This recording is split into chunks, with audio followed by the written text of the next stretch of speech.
Será que investir em ações da Vale é uma grande oportunidade e você não está vendo? Bom, ontem a Vale divulgou resultados do terceiro trimestre e a gente viu aí o lucro líquido cair cerca de 15%. A gente viu boa parte dos indicadores tendo um certo nível de queda, o que já era esperado pelo mercado por conta dos preços menores do minério de ferro. Mas aí a grande pergunta que fica é, será que agora a Vale ficou mais barata? Será que ela vai continuar caindo? É uma grande cilada que você tem que fugir? O que aconteceu? Como saber se vale a pena investir nas suas ações? É tudo isso que nós vamos trazer aqui nesse vídeo, te ajudando a tomar as melhores decisões possíveis e compartilhando o que a gente está fazendo aqui como Clube do Valor. E quem vai guiar tudo isso é o Felipe Almeida, meu sócio. Filipão, bola contigo, você que está assistindo o vídeo, comenta aqui se você tem ações da Vale ou não. E vamos direto para os resultados da Vale, inclusive vendo como é que ela está agora no mercado. Nesse momento que eu gravo o vídeo, 25 de outubro pela manhã, a Vale já abriu subindo mais de 2% nesse momento. E isso acontece porque tiveram alguns highlights no resultado que a gente vai ver aqui. Inclusive, a Vale 3 quebrou um recorde de produção de minério de ferro, que não acontecia desde o quarto trimestre de 2018. O motivo disso acontecer foi justamente o aumento do guidance da produção para 2024. Na prática, isso significa que a produção de minério aumentou 12% trimestre contra trimestre, e 5% quando a gente compara ano a ano. Além disso, a produção até agora, em 9 meses de 2024, já representou 70% do mínimo da meta do guidance. Ou seja, ela está muito próxima de atingir o que ela disse que ia fazer para esse ano. Não foi só o minério de ferro que viu a sua produção crescer. Pelotas, cobre e níquel cresceram 12%, 5% e 11% respectivamente. E também estão em torno dos 70 e poucos por cento da meta. E aí, beleza, a gente tem uma vertente que é a produção da Vale. Agora, como é que isso se transformou em vendas? Quando a gente vai olhar para o número, o crescimento de vendas foi mais baixo. Aumento de 2,6% no trimestre e 1% no ano. E aí você pode pensar, poxa, o aumento de produção ainda não se transformou em vendas. Só que apesar dos números pouco animadores, se a gente olha para algumas recomendações como do Bank of America, por exemplo, eles já acreditam que esse aumento de produção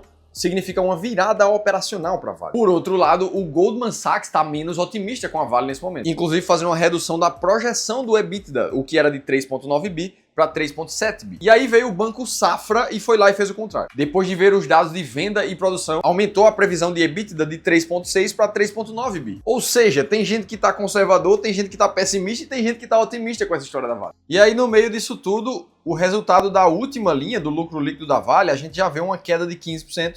Só que ela bateu as expectativas do mercado, que via uma queda de lucro ainda maior. E uma boa parte desse resultado negativo ainda acontece por causa da pressão dos preços da commodity minério de ferro, que caem ainda com dados ruins sobre a China. Além da perspectiva fraca do mercado global como um todo, quando se fala de siderurgia. Se a demanda de minério de ferro está mais baixa, a Vale sofre. Agora, na contramão desse movimento, a proteção cambial que a Vale tem, por ter uma parte da sua receita exposta a dólar, acabou ajudando um pouco e compensando esse resultado. E aí, beleza, a gente fez uma breve descrição desse resultado da Vale agora. Existem 3 detalhes muito importantes que a grande maioria dos investidores nem tá vendo nesse momento. Eu vou te contar isso, além de te mostrar uns testes que eu rodei hoje de manhã para entender se ela ainda tá barata. Agora, eu também preciso te alertar de um risco que você pode estar correndo nesse momento. Que foi o caso do Pedro, investidor que chegou com essa carteira de investimentos aqui na consultoria de investimentos gratuita do Clube do Valor. E o que a gente viu era uma alocação de 146 mil reais só na Vale. E o mais preocupante, o que fez com que ele comprasse Vale, era algo muito parecido com o que você tá vendo nesse vídeo aqui. Notícias positivas como essas da tela. 4 bancões recomendam compra da Vale.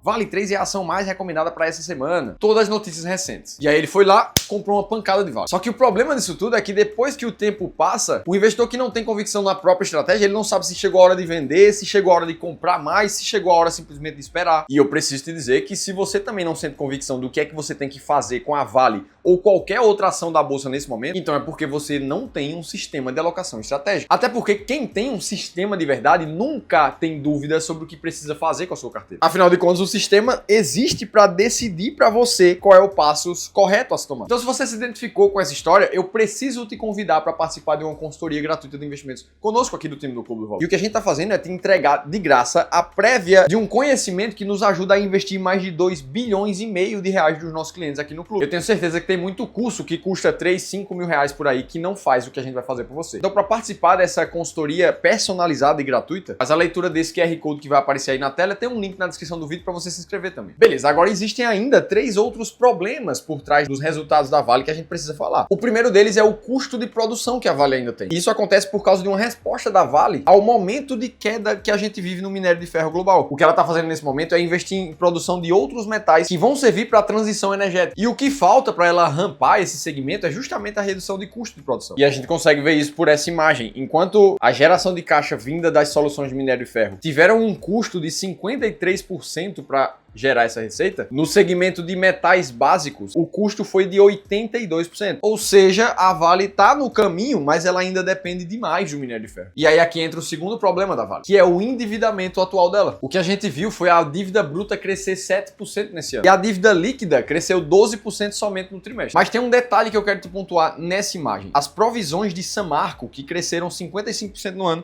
e 26% no trimestre. E é nessa linha que entra o terceiro problema. Hoje, no dia que eu tô gravando esse vídeo, a Vale vai assinar um acordo bilionário de compensação pela tragédia de Mariana, que aconteceu lá em 2015, por causa do rompimento de uma barragem da Samarco no município de Mariana, em Minas. Pois é, a Vale detém 50% da Samarco. E agora, 9 anos depois, propõe um acordo definitivo de 170 bilhões para sanar as demandas da tragédia. Inclusive, deve ser assinado hoje pelo presidente Lula. Ou seja, existem 132 bilhões de reais ainda a serem pagos ao longo dos próximos 20 anos. Então sim, existe uma dívida longa que a companhia vai precisar arcar, e isso financeiramente falando é um problema. Dito tudo isso, é hora de responder a pergunta se vale a pena ou não investir nela. E antes de qualquer coisa, eu preciso te lembrar que a gente não prevê o futuro. A única coisa que eu precisei fazer foi pegar o novo resultado que a Vale recém divulgou e colocar nos nossos modelos para entender se ela ainda tá barata. E como todas as outras empresas ainda estão em fase de divulgação de resultado, não dá para bater o martelo 100% que a Vale é a mais barata de todas. Mas o resultado que a gente vai ver aqui já fala muita coisa. Para analisar os números atuais da Vale, eu usei a estratégia das ações mais baratas da bolsa, que conta com 5 passos muito claros. E um destaque para o terceiro deles, que compara a geração de caixa medida pelo EBIT dos últimos 12 meses da companhia, comparado com seu Enterprise Value. Isso nos ajuda a chegar no famoso Earning Yield da empresa, e que nesse momento, fazendo as contas, a Vale segue na 4ª posição entre as ações mais baratas da bolsa nesse momento. Ou seja, como ela ainda tem um Earning Yield muito alto, a tendência é que ela vá seguir sendo uma empresa barata.